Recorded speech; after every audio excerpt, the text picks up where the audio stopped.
मैंने पहले ही कहा था, मध्य प्रदेश में कोई कांटे की टक्कर नहीं है। भारतीय जनता पार्टी भारी बहुमत से जीतेगी। जो एग्जिट पोल कह रहा है वो लगभग जन भावनाएं हैं और हम भारी बहुमत से जीतेंगे। मैंने पहले ही कहा था, मध्य प्रदेश में कोई कांटे की टक्कर नहीं है। भारतीय जनता पार्टी भारी बहुमत से जीतेगी।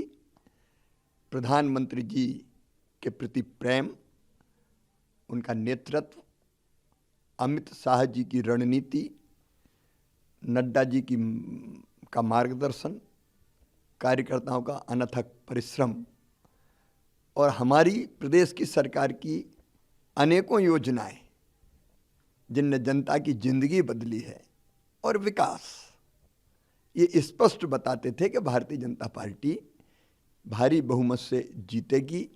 मैं तो हमेशा आत्मविश्वास से भरा रहा और मैंने सदैव कहा कि जो एग्जिट पोल कह रहा है वो लगभग जन भावनाएं हैं और हम भारी बहुमत से जीतेंगे।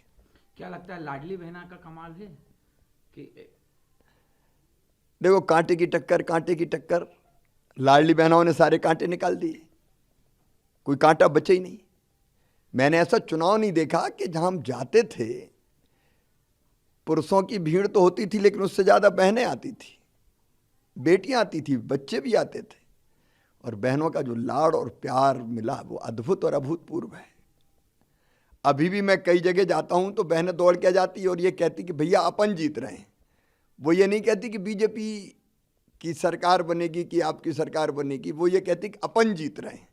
अपन जीत रहे हैं मतलब बीजेपी की जीत में बहनों को अपनी जीत दिखाई दे रही है और इसलिए लाडली बहना ने सचमुच में चमत्कार किया है। वोटिंग के बाद हमारे बीजेपी की भी कई नेताओं से बात हुई, अनौपचारिक चर्चा में भी आप 140 तक पहुंचे। बीजेपी के अन्य नेता भी 140 तक नहीं पहुंच पा रहे, 120, 25, 130 तक ही पहुंच पा रहे थे। लेकिन ये तो मतलब जिस तरीके से बताया जा रहा है आप 40 तक सबसे हाईएस्ट आपका था, लेकिन अब ये तो उम्मीद से भी थोड़ा ज़्यादा। देखो, मैंने केवल संभल के बोला था, लेकिन मैंने कई जगह ये कहा कि जिस ढंग से बहनों का स्नेह और प्रेम मिल रहा है और जनता की जैसी भीड़ उमड़ रही है, नतीजे अप्रत्याशित आएंगे, अभूतपूर्व आएंगे।